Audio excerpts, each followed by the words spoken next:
Assalamualaikum warahmatullahi wabarakatuh.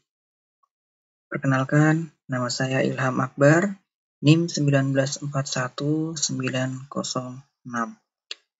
Program Studi Sistem Informasi.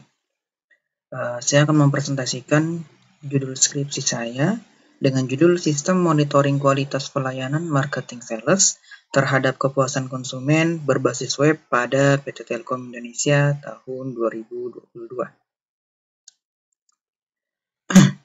Latar belakang, seiring berkembangnya era globalisasi, perusahaan-perusahaan yang bergerak di bidang jasa berusaha meningkatkan pelayanan mereka tanpa terkecuali PT Telkom Indonesia. Yang kita tahu, perusahaan tersebut bergerak di bidang jasa pelayanan penyedia internet. Nah, dari hasil studi pendahuluan pada konsumen PT Telkom Indonesia pada tahun 2022 ditemukan hasil kurang maksimalnya pelayanan sales terhadap konsumen. Nah, dan saat ini PT Telkom ingin meningkatkan pelayanan kepada konsumen. Salah satu caranya dengan mengetahui respon konsumen terhadap pelayanan yang diberikan. Namun, pihak Telkom tersebut belum memiliki fasilitas berupa media bagi konsumen untuk memberikan penilaian terhadap sales. Rumusan masalah.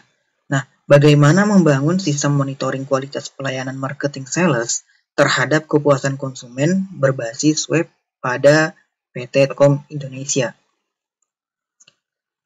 Batasan masalah terdiri dari 5. Yang pertama adalah proses monitoring pelayanan yang hanya dilakukan di Kota Samarinda, dan yang kedua, penelitian hanya dilakukan terhadap pelayanan marketing sales internet IndiHome. Yang ketiga, metode pengembangan monitoring sistem yang digunakan adalah waterfall, dan yang keempat, penulis menggunakan metode pengujian yaitu white box dan beta testing. Dan yang terakhir, ada hak akses. Hak akses ini hanya diberikan kepada admin, konsumen, dan sales. Manfaat penelitian.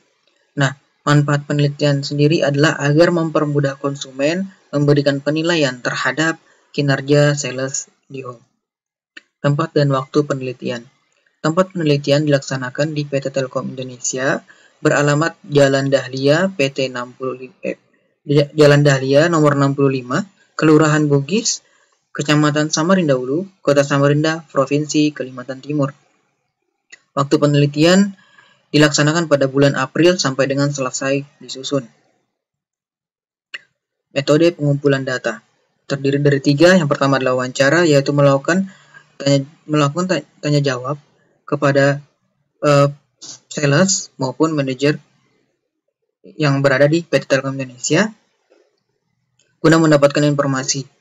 Dan yang kedua, ada studi pustaka, yaitu mempelajari buku-buku yang berkaitan dengan judul peneliti. Yang ketiga, ada teknik observasi, yaitu melakukan pengamatan langsung terhadap pihak sales yang sedang melakukan pelayanan terhadap konsumen, dan ditemukannya bahwa konsumen sangat sulit memberikan penilaian terhadap sales. Tahap pengembangan sistem. Tahap pengembangan sistem terdiri dari 5. Yang pertama adalah analisis, yaitu menganalisa masalah-masalah yang sedang dialami. Dan yang kedua ada desain. Setelah solusi didapat dari menganalisa, maka dibuatlah desain program tersebut. Dan setelah desain ditentukan, lalu membuat coding, yaitu membuat program atau web tersebut. Dan yang keempat ada testing. Setelah program jadi, melakukan testing implementasi atau uji coba. Terus yang terakhir ada maintenance. Setelah melakukan uji coba, maka dilakukan lagi yaitu maintenance atau perawatan. Metode pengujian sistem ada 2, yaitu white box testing dan beta testing. White box testing adalah pengujian white box yang berfokus pada struktur kontrol program. Test case dilakukan untuk memastikan bahwa semua statement pada program telah dieksekusi paling tidak satu kali selama pengujian dan bahwa semua kondisi logis telah diuji. Beta testing yaitu pengujian beta merupakan pengujian yang dilakukan secara objektif yang diuji secara langsung dari pengisian kuesioner yang diisi oleh beberapa responden berdasarkan data hasil kuesioner. Nah, dicari persentase dari masing-masing jawaban dengan menggunakan rumus Y sama dengan P per Q kali 100%. Flowchart login admin. Admin akan melakukan login terlebih dahulu, kemudian arahkan ke halaman login, lalu input data username dan password, lalu akan dicek apakah username dan password itu benar atau salah. Jika benar, maka akan diarahkan ke halaman admin, dan jika salah, maka akan diarahkan ke halaman login kembali. Flowchart daftar akun pelanggan. Admin akan melakukan login terlebih dahulu, lalu memilih halaman pelanggan. Untuk menambahkan pelanggan, setelah dipilih, akan melakukan penginputan data diri. Setelah itu, sistem akan memproses data dan disimpan, lalu pelanggan aktif dan dapat login ke sistem. Flowchart tiket bantuan. User pelanggan pertama akan melakukan login terlebih dahulu. Setelah user melakukan login, pilih daftarkan tiket bantuan dan melakukan input data, ajukan bantuan dan disimpan oleh sistem. Sitemap Monitindi.